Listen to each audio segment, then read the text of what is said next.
آج کل ایشو بنا ہوا ہے، کیا ذخیر احادیث میں کوئی ایسی حدیث ہے کہ آپ صلی اللہ علیہ وسلم نے فرمایا ہو کہ میں تقسیم کرتا ہوں اور عطا اللہ تعالیٰ فرماتا ہے، اور اس حدیث کے تحت روزی بھی اللہ تعالیٰ دیتا ہے لیکن تقسیم نبی صلی اللہ علیہ وسلم کرتے ہیں؟ نعوذ باللہ من ذالک، یہ بالکل جھوٹ باندھا ہے کسی نے، اس طریقے سے حدیث یہ نہیں ہے۔ حدیث موجود ہے لیکن اس کو آؤٹ آف کانٹیکسٹ کوٹ کیا ہے لوگوں نے۔ یہ بھائیو، یہ والی جو حدیث ہے کہ واللہ معطی وانا قاسم، اللہ تعالی عطا فرماتا ہے اور میں تقسیم فرماتا ہوں، یہ حدیث صحیح بخاری میں بھی موجود ہے کتاب العلم چیپٹر کے اندر، صحیح مسلم کے اندر بھی موجود ہے، اور مشکات میں بھی کتاب العلم چیپٹر میں آپ کو تیسرے چوتھے نمبر پہ یہ حدیث مل جائے گی، پہلی جلد کے اندر۔ احمد بریلوی صاحب نے پورا شعر لکھ دیا، رب ہے معطی یہ ہے قاسم، رزق اس کا ہے کھلاتے یہ ہے۔ اب معطی اور قاسم کا لفظ اسی سے اٹھایا، بخاری اور مسلم سے اٹھایا، لیکن میں اکثر کہتا ہوں آدھا سچ بڑا خطرناک ہوتا ہے۔ پورا جھوٹ ہو نا تو کوئی نقصان دہ نہیں ہے، آدھا سچ اور آدھا جھوٹ یہ بہت بڑی مصیبت ہے۔ اب معطی قاسم ہاں سے لفظ اٹھا لیا اور پھر جناب انہوں نے شعر کہہ دیا، اور کہا جی دیکھیں جی اللہ تعالیٰ کے محبوب صلی اللہ علیہ وسلم نے خود فرمایا کہ اللہ تعالیٰ دیتا ہے اور میں تقسیم کرتا ہوں۔ خدا کے لیے عقل سے کام لیں، سنی بڑھو ٹنی نہ بڑھو، خود کتاب کھول کے پڑھو کہ گل کتنے لکھی ہوئی ہے، کنج لکھی ہوئی ہے۔ اعوذ باللہ من الشیطان الرجیم، بسم اللہ الرحمن الرحیم، اللہم صلی علی محمد وعلی آل محمد وبارک وسلم۔ ناظرین، آپ نے دیکھا مرزا جیلمی ٹنی صاحب نے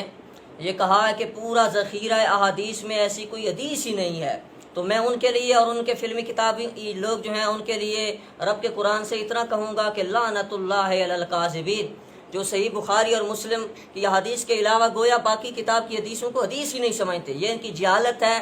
اور یہ ان کی منافقت ہے، جو نبی علیہ الصلوۃ والسلام کی صریح احادیث کو اگر نہیں جانتے، علم میں نہیں ہے، تو یہ نہیں کہتے کہ ہم نے کوئی ایسا پڑھا نہیں ہے یا ہم ایسا جانتے نہیں ہیں، ہو سکتا ہے کوئی ایسی حدیث ہو۔ آل حضرت بریلوی رحمۃ اللہ تعالی علیہ کا جو شعر ہے وہ بالکل حدیث کے عین مطابق ہے، اور اس پر ہم حدیث پیش کریں گے انشاءاللہ اسی عنوان کی۔ مرزا جیلمی کو جو دھوکا ہوا ہے اور جو انہوں نے ٹنی بننے کی کوشش کی ہے،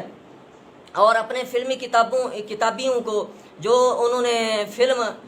پڑھانا چاہیے، اس کو ہم آشکار و بے غبار بھی کرتے ہیں اور یہ بتاتے ہیں کہ نبی علیہ الصلوۃ والسلام کے متعلق جو ہے حدیث موجود ہے۔ اس سلسلے میں یہ کہا کہ جی بخاری اور مسلم میں حدیث ہے کہ اللہ تبارک و تعالیٰ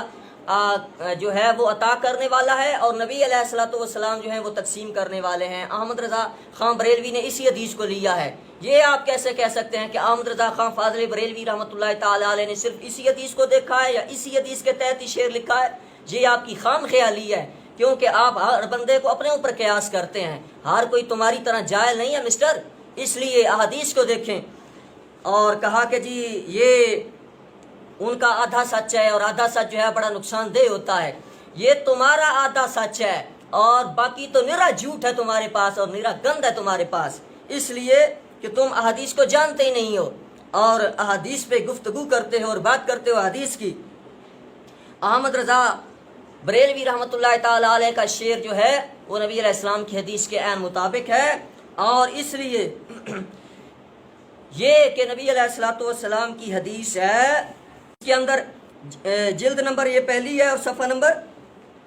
162 ہے، اس کے اندر نبی علیہ الصلوۃ والسلام کی حدیث ہے جناب حضرت ابو ہریرہ رضی اللہ تعالیٰ عنہ سے کہ نبی علیہ الصلوۃ والسلام نے فرمایا انا ابو القاسم اللہ یرزقک وانا اقسم، فرمایا میں ابو القاسم ہوں اور میں ابو القاسم ہوں، اللہ رزق دیتا ہے اور میں تقسیم کرتا ہوں، اللہ رزق دیتا ہے اور میں تقسیم کرتا ہوں۔ دیکھیے اس حدیث کی روشنی میں احمد رضا خان کا شعر سچا ہے کہ نہیں ہے، اور تم جھوٹے ہو کہ نہیں ہو، اور لعنت اللہ علی الکاذبین کے حقدار ہو کہ نہیں ہو، اس لیے کہ اس میں آپ کہہ رہے تھے روٹی روزی نبی علیہ السلام دیتے ہیں، یہ کیسے ہے، یہ کیسے ہو سکتا ہے؟ تو یہ